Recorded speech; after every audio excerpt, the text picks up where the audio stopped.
Hi everyone, welcome back to this week's Admiration. Hi Isa. Hi. This week we are looking at a US ad for Mike's Hard Lemonade called Hard Days. One thing that perhaps not everyone knows when we talk about admiration each week is the effort and lengths that we go to select the ads, to understand what's gone live, which ones look interesting and something we can learn from, what looks like a good ad to look at.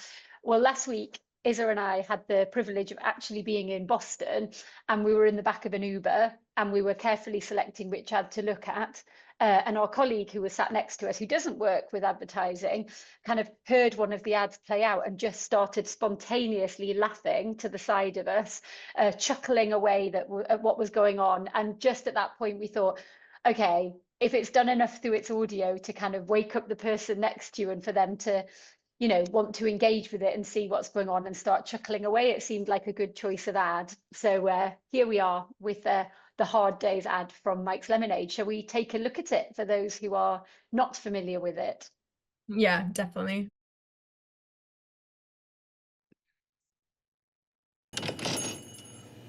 Ice cold Mike's, please. Does he mean Mike's Hard Lemonade, Hank? I don't know. Was his day hard enough for a refreshing Mike's Hard Lemonade, Joel? Was it? Was it?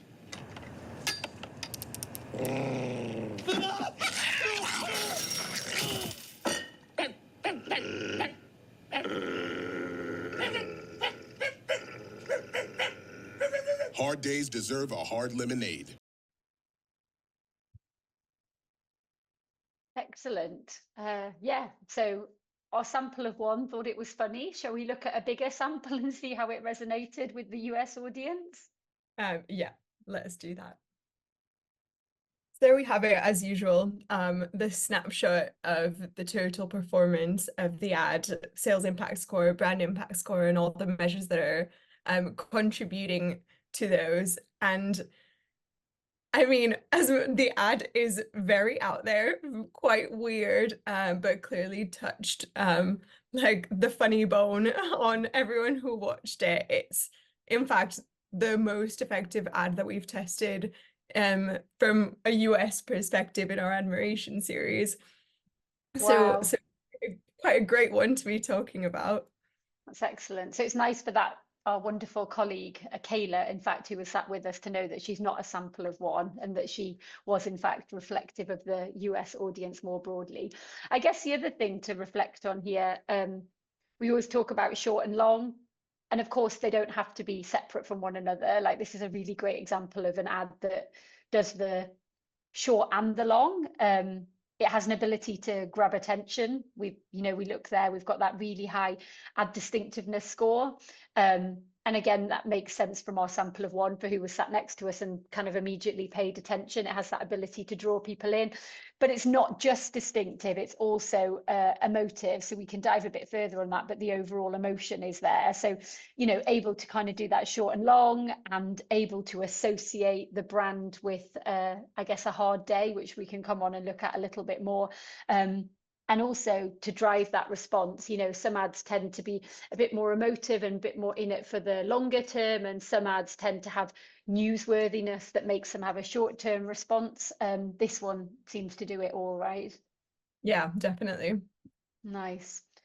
Should we dive a bit deeper on the emotional side?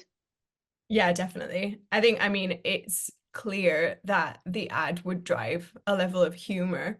But it's just understanding how much humor the ad actually drove without necessarily compromising on some other positive emotions as well, is, I think, quite key about this ad.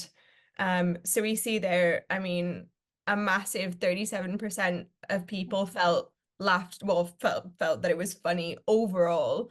And that's the vast majority when it comes to feeling one single emotion. But then that's followed by love, which is something we typically don't see too much. That, I guess, like, that combination of both laughter and love fell towards an ad, because it's often seen that maybe humor overpowers things a little bit.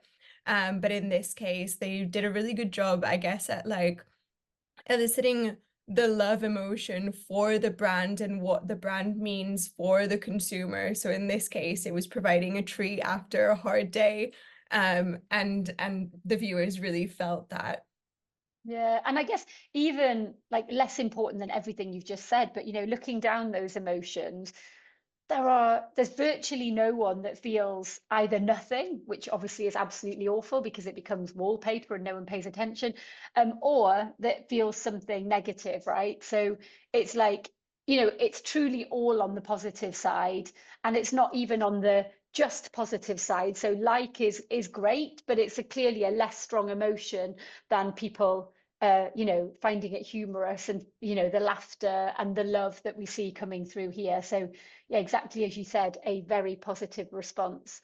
Do we want to talk a little bit about the moments that drive the response? I think for me, the laughter one, I found it quite interesting because we see obviously a huge peak in the laughter at the point where the guy is being attacked by the dog.